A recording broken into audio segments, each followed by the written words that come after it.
Last lecture में हम लोगों ने स्टडी किया condition of peasants and effect on social life. Now we will study destruction of Indian trade and industries. With the help of the raw materials produced in India and the money collected from India, and business and industries in England prospered. The cloth manufactured in England was imported in India without laying any duty on its barriers. There were taxes up to 80% on the cloth manufactured in India. As a result, textile made in India became costly in the Indian market itself.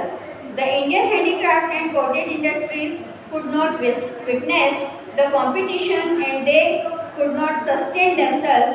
Many skill-based industries of our country like textile industries, glass, paper, minerals, shipbuilding, etc. got ruined due to the policies of the British. Lakhs of skilled workers became unemployed.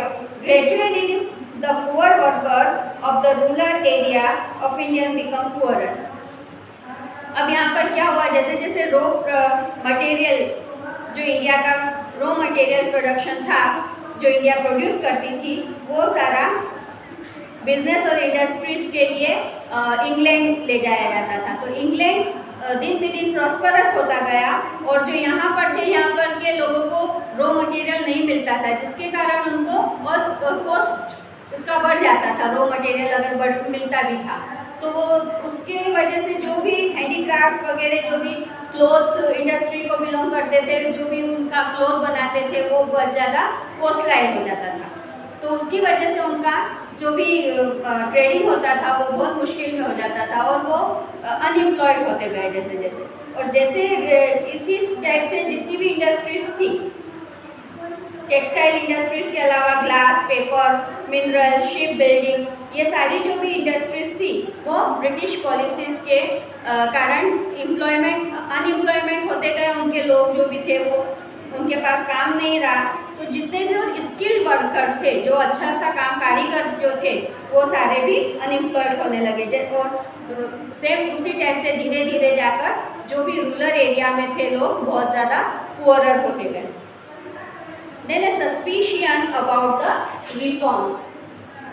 William Banting came to India. अब यहाँ पर first कौन थे जो यहाँ India आए थे?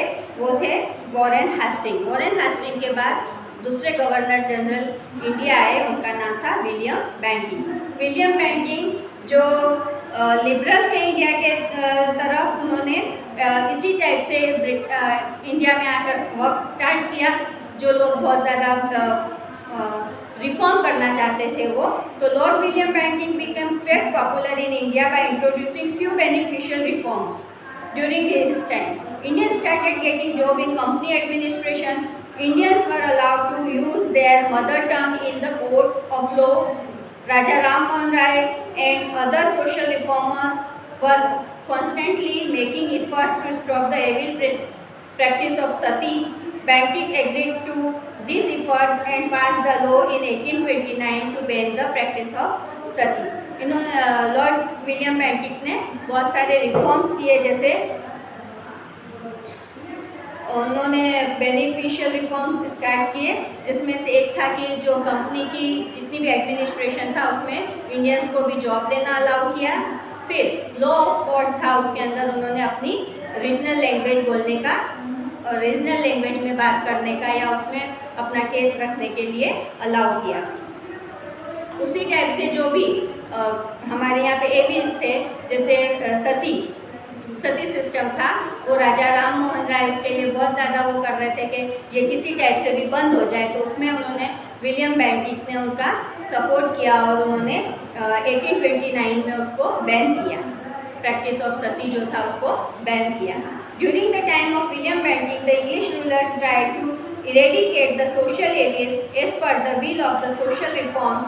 The orthodox class witnessed these reforms with suspicion.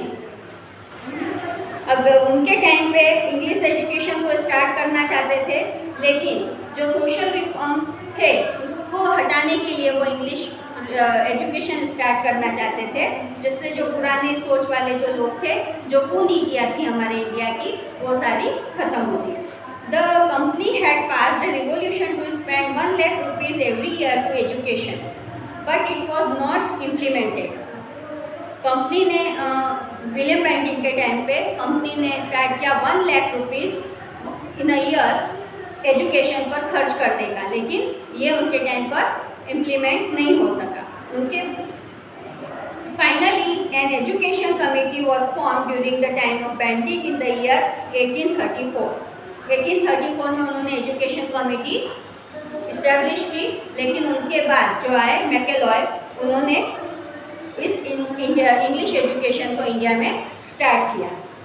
However, the educational method advocated by Macaulay could not benefit the youth.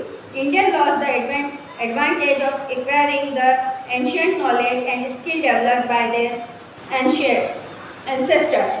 The method of British education system was opposed by the number of intellectuals, and Mahatma Gandhi called it as to give millions a knowledge of English is to insult them, that by the receiving English education we have enslaved the nation.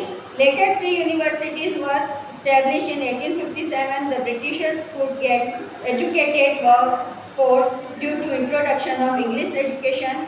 Alongside it also developed nationalistic thinking among the educated Indians. अब यहाँ पर English education का मैकेलॉय ने start करवा दिया English education, लेकिन वो youth में इतनी ज़्यादा बेनिफिशियल नहीं हो रही थी। जो भी लीडर्स वगैरह थे वो सारे, जो भी इंटेलेक्चुअल थे, जो लीडर्स थे वो सारे, जिसमें महात्मा गांधी भी शामिल थे, वो सारे इसका अपोज कर रहे थे कि इंग्लिश एजुकेशन हम लोग एक्सेप्ट करेंगे तो हम लोग और ज़्यादा गुलामी की तरफ बढ़ते जाएंगे। Many machines were invented to facilitate the industries, transport and communication, considering the convenience in running administration and strategic importance for the military.